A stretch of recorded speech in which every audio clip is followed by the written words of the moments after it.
Chapter 20. "But," exclaimed Kate, "didn't he see them come out?" "No. Mrs. Driver came along then, in a flurry of annoyance because they were late for the train. She bustled him into the cab because she wanted to get back again, she said, as fast as she could, to be in at the death. Mrs. Driver was like that."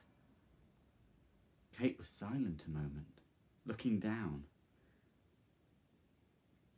"So that is the end," she said at last. "Yes," said Mrs. May, "in a way, or the beginning."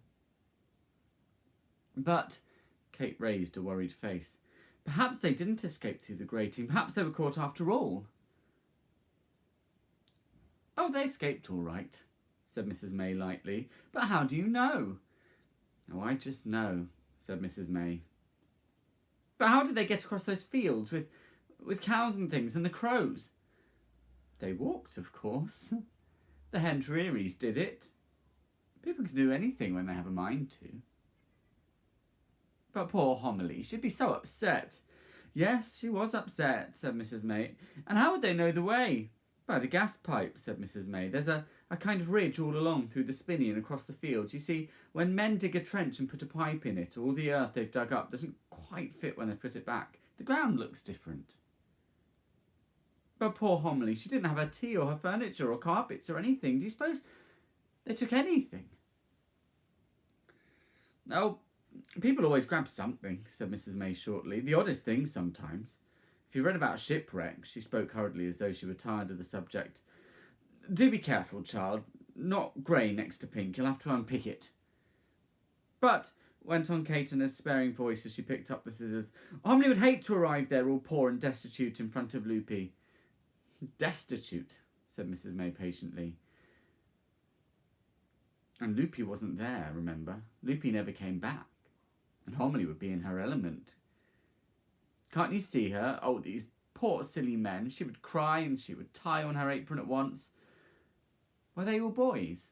"Yes, harpsichords and clocks. And they'd spoil Arietti dreadfully." "What did they eat? Did they eat caterpillars, do you think?" "Oh, goodness, Charles, of course they didn't." "They would have a wonderful life. Badger sets are almost like villages, full of passages and chambers and storehouses. They could gather hazelnuts and beechnuts and chestnuts. They could gather corn, which they could store and grind into flour just as humans do. It was all there for them. They didn't even have to plant it. They had honey. They could make elderflower tea and lime tea. They had hips and haws and blackberries and sloes and wild strawberries. The boys could fish in the stream, and a minnow to them would be as big as a mackerel is to you. They had birds' eggs, any amount of them, for custards and cakes and omelettes. You see, they would know where to look for things. And they had greens and salads, of course. Think of a salad made of those tender shoots of young hawthorn. Bread and cheese, we used to call it, with sorrel and dandelion and a sprinkling of thyme and wild garlic. Homily was a good cook, remember. It wasn't for nothing that the clocks had lived under the kitchen. "But the danger," cried Kate. "The weasels and the crows and the stoats and all those things." "Yes," agreed Mrs. May. "Of course there was danger. There's danger everywhere, but no more for them than for many of us. At least they didn't have wars. And what about the early settlers in America and those people who farm in the middle of the big game country in Africa or on the edge of the jungles in India? They get to know the habits of the animals. Even rabbits know when a fox isn't hunting. They run quite near when he's full fed and lazing in the sun. These were boys, remember. They would learn to hunt. They would learn how to protect themselves. I don't suppose it's very likely that Arietti and Homily would wander far afield." "Arietti would," said Kate. "Yes," agreed Mrs. May, laughing. "Yes, I suppose Arietti might." "So they'd have meat," said Kate. "Yes, sometimes, but borrowers are borrowers, not killers." "I think," said Mrs. May, "that if a stoat, say, killed a partridge, they might borrow a leg. And if a fox caught a rabbit, they'd use the fur." "Yes, for rugs and things." Supposing, said Kate excitedly, when they had a little roast, they skinned haws and baked them, would they taste like brown potatoes? Perhaps, said Mrs. May. Well, they couldn't cook in the badger set. I suppose they cooked out of doors. How'd they keep warm in the winter? Do you know what I think? Said Mrs. May. She laid down her work and leaned forward a little. I think they didn't live in a badger set. I think they used it, with all its passages and storerooms, as a great honeycomb of an entrance hall. None but they would know the secret way through the tunnels which led at last to their home. Borrowers love passages, and they love gates.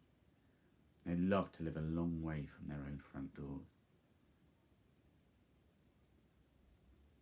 Where would they live then? Well, I was wondering, said Mrs. May, about the gas pipe. Oh, yes, cried Kate, I see what you mean.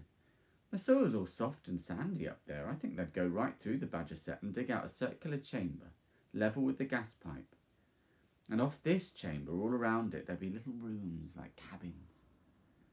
And I think, said Mrs. May, that they'd bore 3 little pinholes in the gas pipe. The one would be so tiny that you could hardly see it. And that one would always be alight. The other 2 would have stoppers in them, which, when they wanted to light the gas, they'd pull out. They were like the big ones from the small burner. That's where they'd cook, and that would give them light. But would they be so clever? But they are clever, Mrs. May assured her. Very clever. Much too clever to live near a gas pipe and not use it. They're borrowers, remember. But they'd want a little air hole. Oh, said Mrs. May quickly, they did have one. How do you know? Asked Kate. Because once, when I was up there, I smelled hot pot.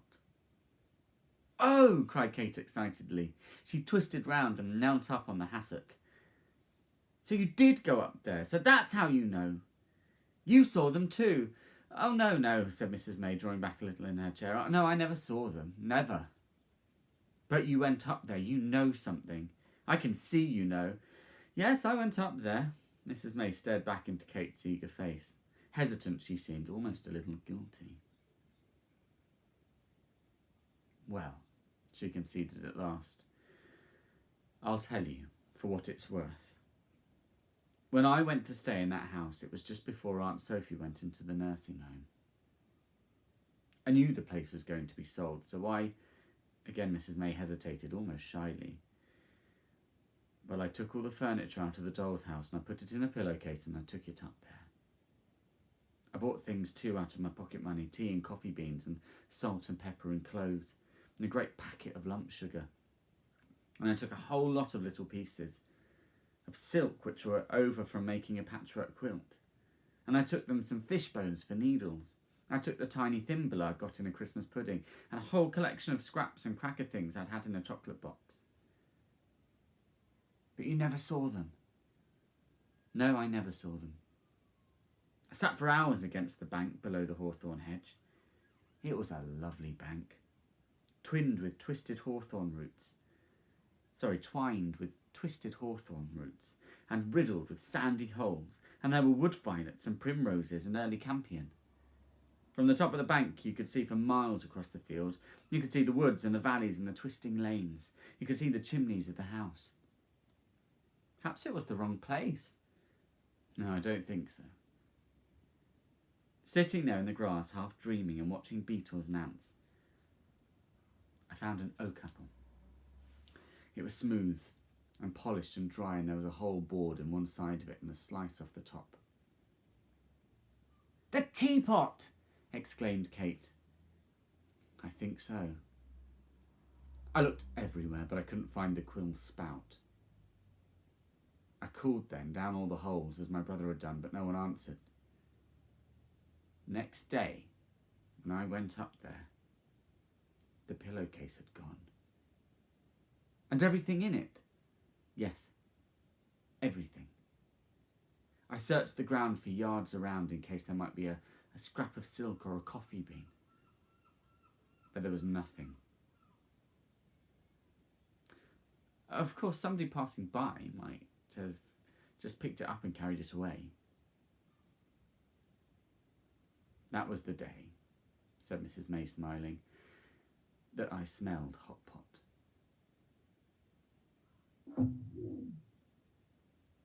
And which was the day, asked Kate, that you found Ariette's diary? Mrs. May laid down her work. Kate, she began in a startled voice, and then, uncertainly, she smiled. What makes you say that? Her cheeks had become quite pink. I guessed, said Kate. I knew there was something. Something you wouldn't tell me, like reading someone else's diary.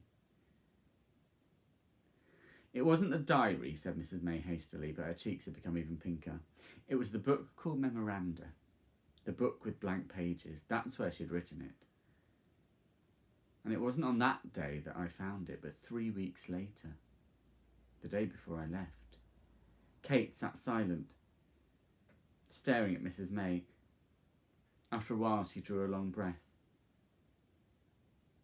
Then that proves it, she said finally. The underground chamber and all. Not quite, said Mrs. May. Why not? Asked Kate. Ariette used to make her E's like little half-moons with a stroke in the middle. Well, said Kate. Mrs. May laughed and took up her work again. My brother did too, she said. The end. That's the end of The Borrowers by Mary Norton. But you can see this is a big, thick book. There are 4 more Borrowers stories. So, starting at the end of this week, I will be reading the second Borrowers story, The Borrowers Afield.